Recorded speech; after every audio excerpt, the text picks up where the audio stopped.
Strong Women's Month, Women in a Man's World, and today I'm with Amy Fullenkamp. This is my $1 Million Life.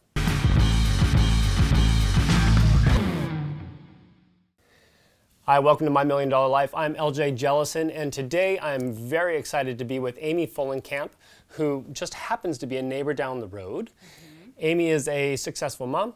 She is a financial planner, but most importantly for today's video, she is a Major in the National Guard.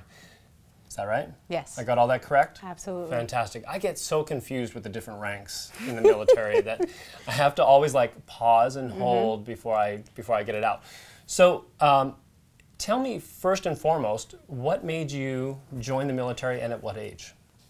So I joined my senior year of high school. It was the week after I turned 18. I was waiting for my 18th birthday, literally, to go. And the reason I joined, not gonna lie, the college money.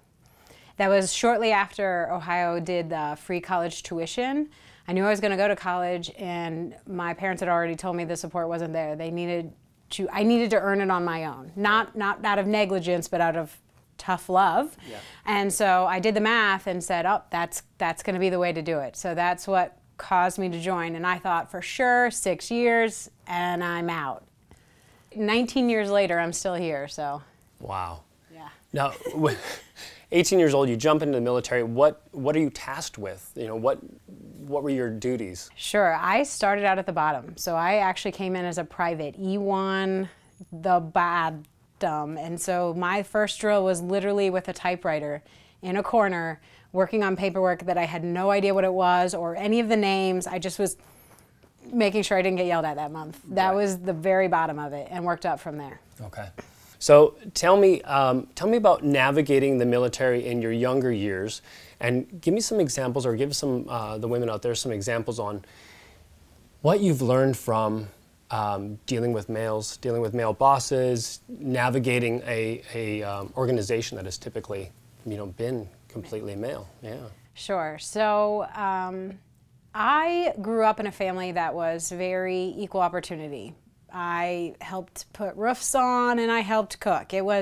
So I didn't really understand any biases when I went out into the world because that wasn't what I had grown up with. And so as a junior enlisted, it wasn't so bad. The rank, the structures, they're pretty locked tight. So you just did your job and you were good. It was definitely after 4 years in, I decided to transition to an officer. So I went through ROTC, and then as a dual status, so I was in the National Guard and did ROTC while I was at college. Okay. And after that, that was probably the biggest transition. Those 5 years from when I started ROTC until I reached like captain was really coming into my own of how to navigate those waters. I absolutely started in ROTC. My cadet instructor was a Special Forces, all male type individual, and he told me, he said, as a female in the National Guard, you will never be amazing. You are the worst person here, and you are going to fail. You're not worth my time or training, to my face. And I was like, well, I'm still gonna come because I need the money, and that really doesn't faze me. It sucked. I mean, I'm not a woman of steel, but there was no other options. I was gonna make it happen despite his attitudes toward me. So, and it was really funny because I was ranked the bottom in the class for his entire year there, and ranking matters a lot. Right. And so then I went off between the junior and senior year of college. You go to a school where a military school completely independent of your school, and they have trainers there, and I actually scored #1 in my company out of everyone there, and I came back and they were like, what'd you get? And I was like, #1, and they were like, no, you didn't. And then there was this it was a lot of animosity that I was a waste to have gotten it because I'll never amount to anything. A lot of drama. I just pretty much tried to brush it off and go, and I treated it like a job. That's what it was for me. So their opinion was no different than your coworkers saying something to you. I was like, okay, I still am going to live my life. So that was an interesting endeavor, but I still remained quite humble. Got my commission and went to Iraq almost immediately. By commission, that means I actually became a lieutenant. So I graduated training, became a lieutenant, went to Iraq almost immediately, and there were so many amazing people. And I just was trying to be humble and add value as best I could. And so I was there a couple months, and a very senior NCO, it's a Sergeant Major, very senior NCO, had almost 20 years in at that point, you know, very senior me, said, you know, you've got good ideas. And I was like, no, I don't. Like, every time we get together and talk about what we call wargaming or mission planning, nobody likes them. They're not good, but I'll get there. I'm going to keep learning. And he was like, Amy, you have great ideas, but our boss won't take them because you're a female. And it just blew my mind. I was like, who does that? Why wouldn't you grade on the merit of the idea? And so I sat back and I thought about that, and I thought, well, I'm gonna do an experiment. And so my counterpart was this male captain. And so I came to him and I was like, his name was, we'll make one, Tom. I said, Tom, you know, it's so hard to put ideas out all the time. I sometimes get intimidated by it. The next time I have an idea, will you say it for me? And he was like, whatever, okay. So the next time we had a training or a planning mission, I wrote down an idea and I slid it over onto a piece of paper, and then Tom said it, and my boss went, oh my gosh, Tom, that is the greatest idea ever. And I sat in my seat going, no. So that was my first moment of like, okay, all right, how do I navigate this? Because I'm in Iraq. Right. Decisions are made that affect literally lives. I'm not trying to be melodramatic about it, but was my ego worth possibly not getting close air support for a mission? Was my ego worth sending people down the wrong route that I knew was a hotbed? So I had to very much check myself and say, how will I go around the ego to make sure the right thing gets done for the soldiers, because lives matter. Right. The next very telling incident, so my branch, my specialty in the military is engineering. And so we have a construction side, but we also have a combat engineer side. You know, they blow stuff up. They're right there with the infantry and the tankers. And so I have a whole portion of my branch that for the longest time I couldn't do up till a couple years ago, right? But they're there and they're my peers and I work with them. And so I was told when I became a lieutenant, when I came back, that there is a combat engineer persona, and that is how you lead the best. But you come in and you are mean, you lay down the law, that you tell them how it is going to be, and that is how you are supposed to lead as a leader. And so every time I encountered any sort of scenario that was maybe different, it was, well, bring out the hammer and then you'll be good. Right. Because you have rank, just use it. Yeah. And so then I tried that. I put that on for a good couple years in there. And I had a sergeant that worked for me, and I trusted him I trusted him a lot. And so one day he was late on a thing, and I came in with my hammer. Let's go, get it done. And he said, I'm sorry, ma'am, but when you talk to me like that, you sound like my wife nagging, and I tune you out. And then immediately he was like, no, I didn't mean that. And I went, that's okay. Get it done. And then I walked back out of his office, and I thought about that long and hard, that, you know, I wasn't being as effective as they told me this persona was going to let me be. Right. If I bought into this, then I should be here, and I wasn't getting there. And that was my final moment of, okay, I'm going to lead how Amy's going to lead. Mm-hmm. And so it was a lot more collaborative. It was a lot more of negotiating as far as, I don't know, what do you want to see for the company? And what's your passions? And what do you want to do for us? Right. So I'm here at the head, knowing we need to cross the finish line, but it doesn't have to be me, all me. It's what do you bring to the table? What do you bring to the table? What do you do? And so I took a lot of stuff that was at the upper level, pushed it way down to some of the junior NCOs, and I was knocking it out of the park. All my numbers were going way more green. Morale was up.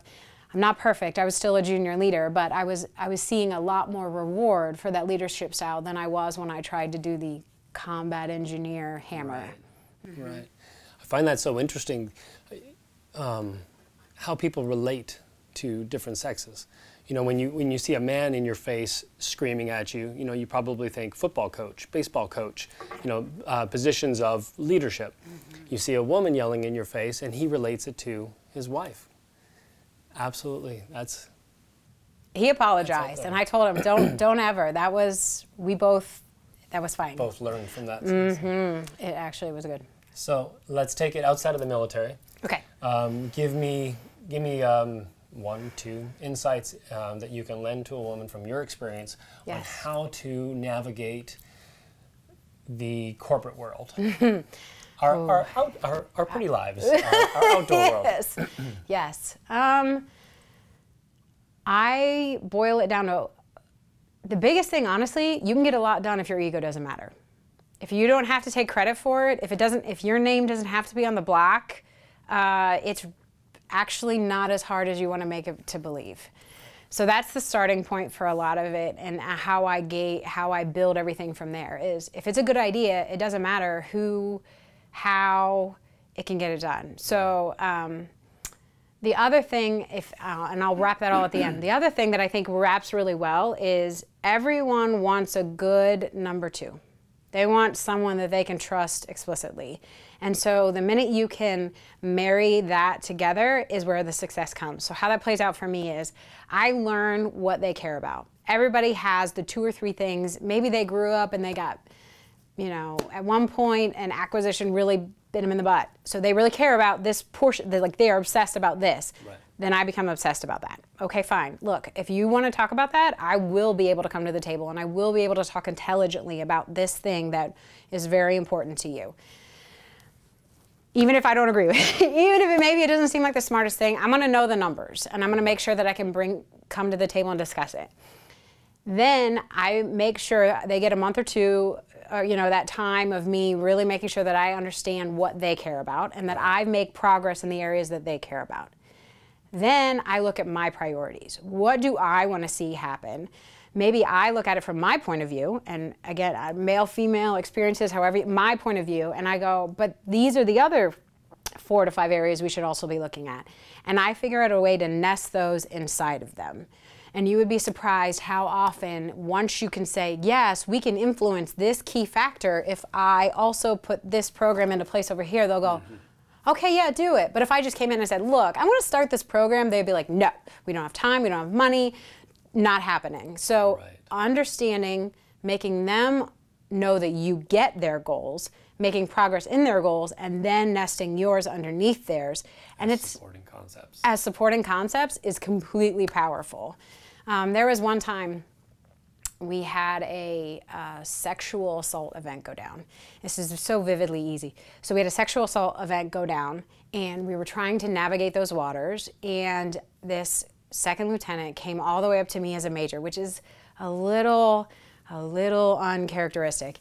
And she said, you don't care, and she got in my face. And then, after 15 minutes of tirading me, and I just sat there, because I understand there's an emotional reaction to an event like that. And we got all done, and she goes, I'm so sorry, but I care. And I said, I know you do. And so then I said, now look, our boss is a male.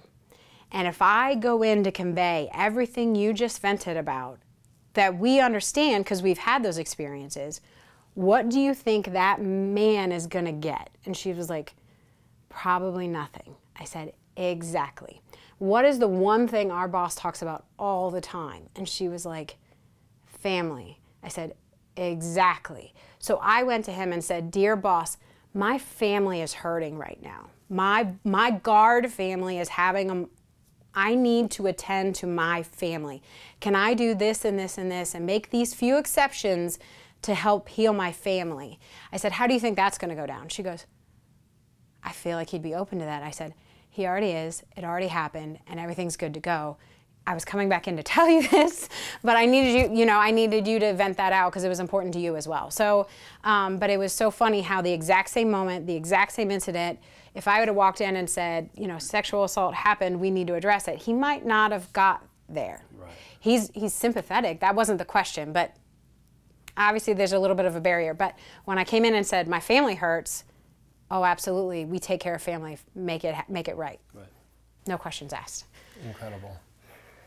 Perspective. Yes. All yes. Perspective. Mm-hmm.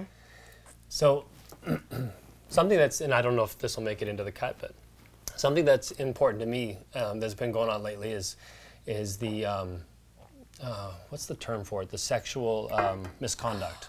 Yeah. The Me Too. What's that? The Me Too The campaign. Me Too, yes.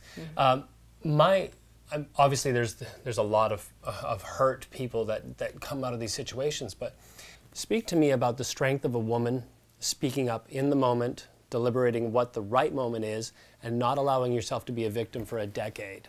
Because I think that's probably one of the biggest things we can give our children, especially our daughters. So how do we strengthen ourselves to speak up in the moment? And I know it's tough. It's, you know, it's not saying that anybody's wrong or right, but as human beings, especially as women in a male-dominated world, you have to be able to speak up for yourself then, or very close to then. Otherwise, there's no effect that comes out of the illness at that moment. I guess illness is not quite the right word, but you know what I'm saying. I do. I am not sure I have all the answers to that one yet. Yeah. I had a moment. I spoke up, and I was told that it was my own fault, and I was never able to get justice for that one. I have been not believed. It's so hard. I think where I have had the success, so for a long time, especially when I was younger, I would not go anywhere without 3 people, me and 2 others, all times, Right. to make sure that I had hopefully the protection of one or the other. Right. I would prefer to sit in my room and do nothing than risk going somewhere that I didn't trust or know the people. At one point, I had someone who was actively pursuing me, and I was married and everything at the time, actively angling to get me alone. And I was the lieutenant in this scenario, and I walked straight up to a male colonel and I said, "Don't you dare leave me." And again, he had the, "What?" And I was like, no, I'm not staying. They said, no, he's going to take you home. I said, I have a say in this, and no. So it was, I haven't cracked the code on afterwards, how to handle it successfully, because I don't think society has. Right. And there's so many navigated waters and fallout. I don't think there's as many false claims as people like to believe there are. But I know that I had to put a lot of things in place to offer myself protection as part of it. Right. Did that answer your question? It did, and beautifully so, because if the truth is there is no answer, then everybody wakes up in the day and tries to find out what that answer is. They should. Yeah. As a parent of 3 and 3 girls, no less. Yes, God bless me. Give me your insight into parenting these days. Oh, empowerment, and that's a buzzword. Let me tell you how that plays out. My girls are allowed to question and advocate, much to other people's chagrin some days, and my own included. But I believe in an open dialogue, and I believe in chatting with them about it, because part of the inadequacies that we've experienced is silencing, right? The minute you come out, you get silenced. And so, or being well behaved.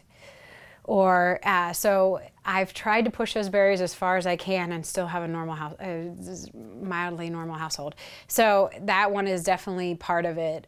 We've talked quite a bit with my own girls, and because they're younger, they're 10, 9, and 6, about we don't have secrets, Right. because that's a big one at this age. And then the next portion of it is going to be moving into, awareness and making sure that they understand that they can say no, and what consent is, and the withdrawal of consent is okay, and all of that stuff. So pertaining to this, it's very much an empowering and knowing that mommy and daddy have your back. Even if no one else believes it, Right. you come home and we'll figure it out at that point for sure. So to be very close to your points, that would be where You're empowering from Yeah. the get-go. yeah. Yeah. I think that definitely mirrors something that we're doing with, especially with Charlie, who is our oldest. She's kind of I'm sure you have seen it with Layla, that there's a forerunner, and depending on their personalities, how they navigate circumstances. But one of the biggest things I said to her is that you have to understand that your reality now is your reality now. Yeah. Mom and dad talk to nobody they went to school with. That is the impact of those people on your life after you graduate. You may have some friends that continue on. You may not. But to put all of your eggs in this basket is completely irrelevant to the rest of your life. So, which to a child is hard to obtain, but if you can at least plant the seed when they're younger, you know, as they grow up and they run into bullying or difficult situations or, you know, consent and withdrawal of consent, at least they know, you know what, at this point in time, you have no value in my life and you're gone. You know, that, and a lot of people have a tough time with that because we raise them to play nice, stay with the vein, don't pop your head up, stay low and walk with the herd. And when it comes to hurting somebody's feeling by withdrawing consent, let's say later on in life, you don't want to hurt them. And that gets you in trouble. That's it. Why, how many times have my own daughters been like, well, I can't do that, that might hurt their feelings. They're kicking you. Hurt their feelings. Like, that's advocating at the very beginning level. Beginning level. Absolutely. It's tough. Yeah. Well, final thoughts? Anything you want to add on that you haven't discussed? Find good mentors. Find good mentors. Every organization has someone who's been doing it longer and better than you. Find them and buy their lunch and ask them questions. Open-ended questions. And I think that's probably my single other greatest. I'm not afraid to go, hi, I want to ask you a bunch of questions. I know you're 20 years senior to me, but let me buy your lunch and pick some brains. Yeah. Very smart. Very smart. That'll lead us into, in March and April, I want to get into parenting and then kids finding their path from high school on, because I think as a society we're absolutely choking them to death with the options that we present to them. Yes. So anyway, Amy Fullenkamp, Power Woman in February. Thank you so much. I appreciate the candor and the and the conversation. Thank you. Yeah. Tune in next week for more My $1 Million Life and one more Power Woman, even though she may not squeeze into February.